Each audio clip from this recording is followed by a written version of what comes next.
Hey guys, Greg here, Bone Tactical. Today we're going to talk about 3 self-defense tips no other tactical influencer will tell you about. So number 1 is violence and how it's not glamorous. We really tend to glorify it a lot of times in movies, Hollywood, other tactical influencers, whatever.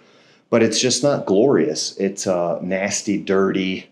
There's almost always collateral damage, even if it's psychological damage on yourself, personally. There's a lot to consider, and the aftermath is pretty much always ugly, even if you win.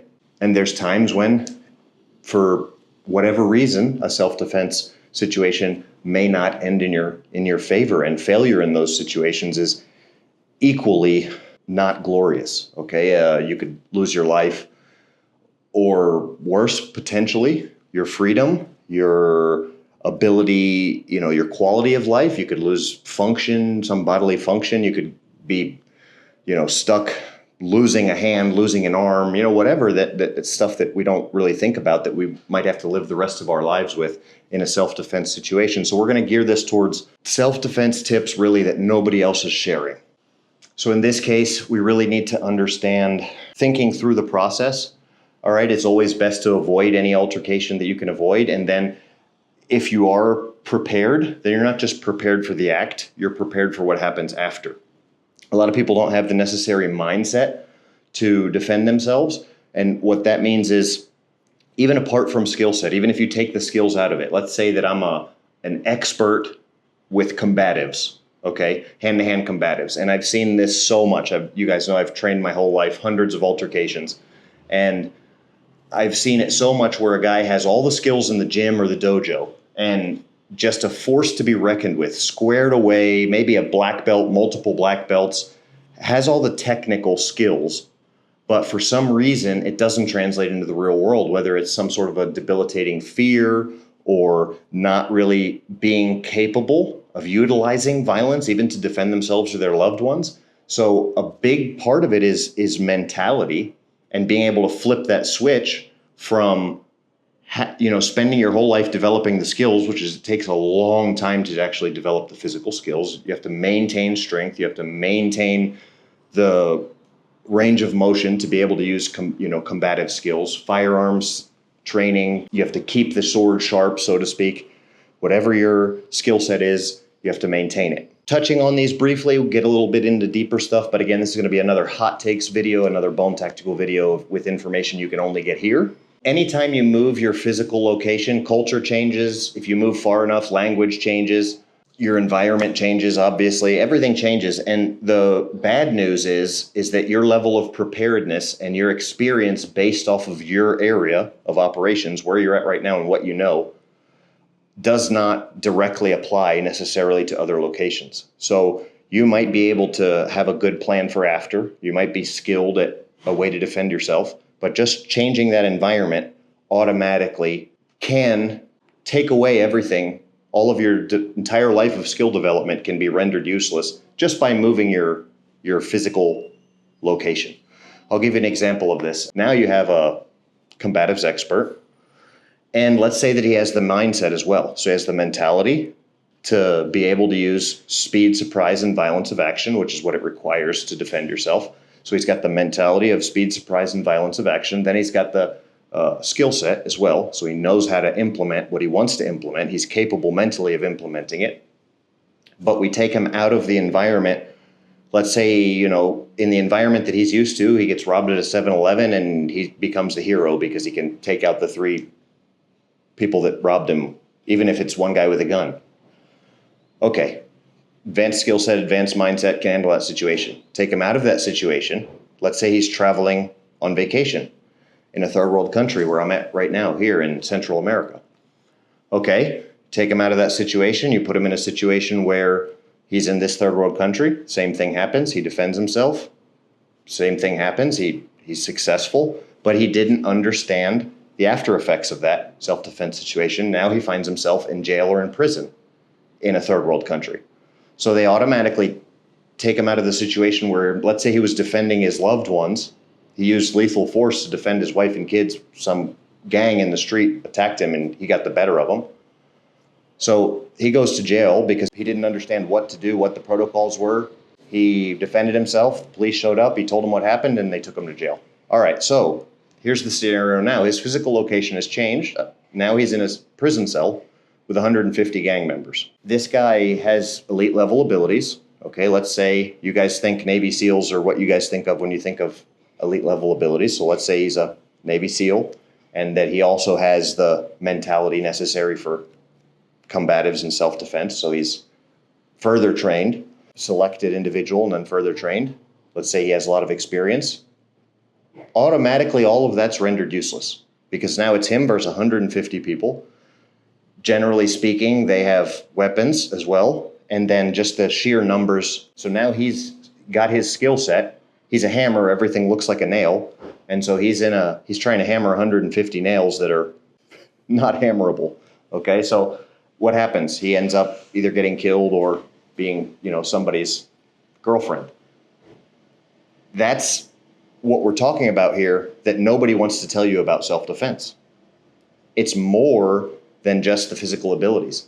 And it requires mindset. Of course, the physical capabilities are great, but also with me personally, the older I get, the more I realize that I'm not always going to be the best fighter. I'm not always going to be the best, strongest, the fastest, whatever. So you have to have some sort of something that compensates for that. In my case, it's faith, okay, in a higher power and the life that I'm destined to lead, but also experience and knowledge. So now we want to talk about training, right? And there's a huge difference between training in non-permissive environments, which you really can't 100% do, and then, flat range training or BJJ training, which are like the worst case scenarios. So let's say you do your firearm training where there's a range master and you can't, you have to follow a bunch of rules. Well, those rules don't exist in real life. Okay. So with firearm training, just quick, brief tip. Most 99% of people out there that are YouTubers or whatever popular people on television are not going to tell you this, but you need to find a place you can train realistically. Add in stressors, always safely, add it a little bit at a time. You need to learn to shoot from cover. Even IDPA shooting, you're like putting your body in a window and you're timing yourself, and it's all about speed and presenting yourself as a target to the enemy. Well, that's exactly what you don't want to do, because if you run around and do that, shoot me, that's what's going to happen in a real situation. The best IDPA guy, he's going to run out, puff his chest out, lean out on one foot, and get shot in the face. So BJJ is the same thing. We want to feel masculine and we want to feel good and we want to train, but we don't want to get hit. And we don't want to get hurt. We want a small amount of pain so we can feel tough, right? But that's the guy in the street or the self-defense situation isn't going to say, okay, let's go to the ground and roll around and maybe you'll win. When you have facing multiple attackers and you're the best BJJ guy in the world, and there's 3 guys attacking you, or even 2 guys, you grab one of them and go to the ground and the other one's just kicking your head in. Okay, so these scenarios, we need to consider what we're training for. And if we're training for the real world, then we shouldn't be training sport, which is like IDPA or Brazilian Jiu-Jitsu. That's sport and it's great, but it doesn't translate as much. Honestly, airsoft is much more translatable to a real world firearms session than IDPA would be. Another thing that people won't tell you as far as self-defense preparedness goes, your biggest advantage is the element of surprise. So first, like we talked about in the beginning of the video, if you can avoid the situation, avoid it. The way you avoid that is having the correct look. So you're not, number one, you're not antagonizing people. You're not looking so tough that people want to fight you as a challenge. And then the other thing is that you're not looking so soft that you're an easy target. So hard target, soft target balance, basically. The way that I teach that is called the real gray man theory. It has nothing to do with what Hollywood gray man theory is. It's the real gray man theory. It goes anywhere from having a shirt like this one, the combat shirt, out on a boat or whatever, being able to have sun protection, being able to have some stuff with you, not looking like a soft target, nice pockets and whatnot. Or if you have a firearm on you and you want to carry concealed, that's the way to carry a firearm. Why would you carry your firearm concealed? Because you lose all of your advantage of being a single person and somebody sees that you have a gun, they know you have a gun, you lose all of the advantage of being that guy. You see military guys having their guns out because they're in large groups, large numbers, and they're trying to use the hard target deterrent angle. But even when we start to get into skilled military guys, not just basic grunts, guys that actually have a skill set, they also try to conceal carry as much as possible, or they try to have tinted windows on the vehicle. They understand. They want to get to the point as close as they can get to having their guns out and shooting. Then obviously there's no reason to conceal it at that point.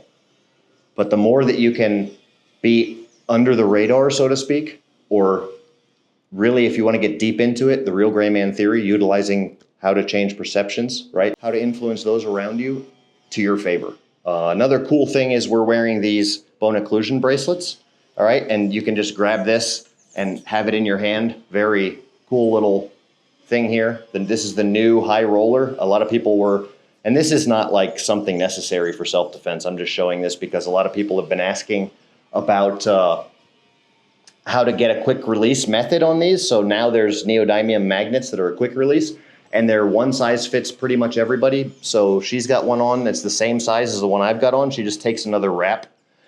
If it doesn't fit right on your wrist, this is a big wrist, that's a small wrist, it fits both.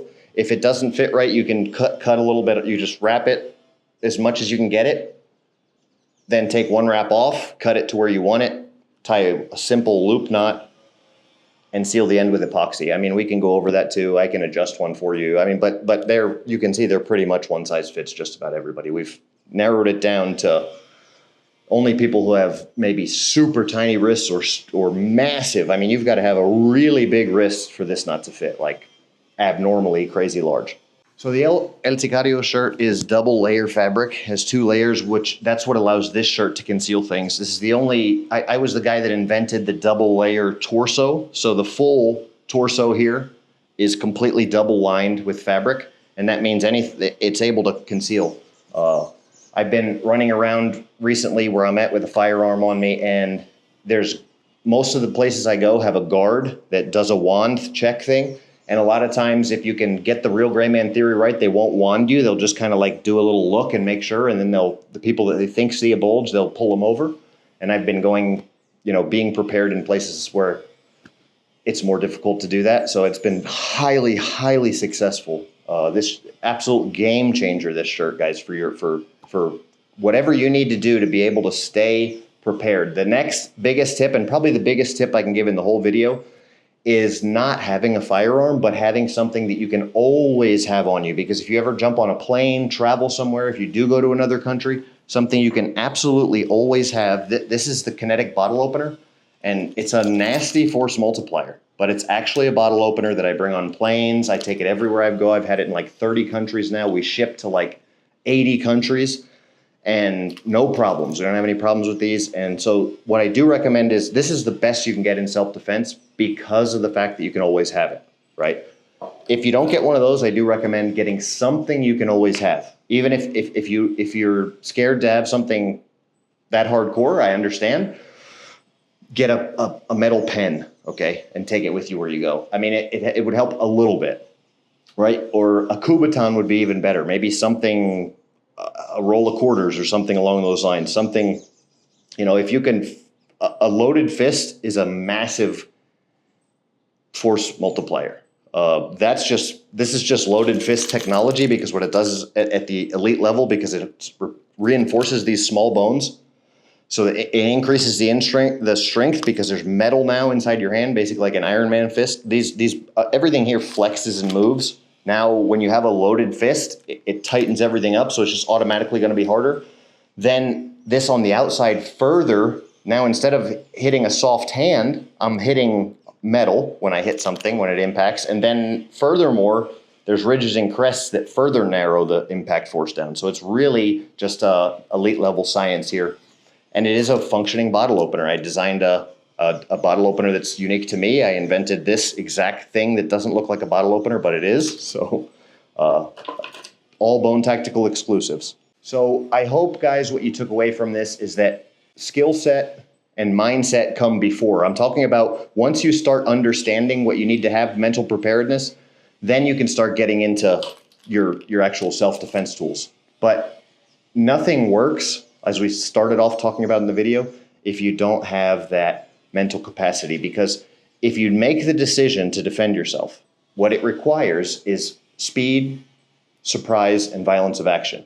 Surprise comes from concealment and not looking like you're ready, but being ready. Speed is trained, right? Or a little bit of it comes from mindset, and violence of action has to be a decision. You have to be capable of defending yourself, because you can't just dip a toe in when you decide to defend yourself. You have to have a flip in your mind that turns you into an animal instinct full go. Not going crazy, but with no holds barred. You're not holding back anything.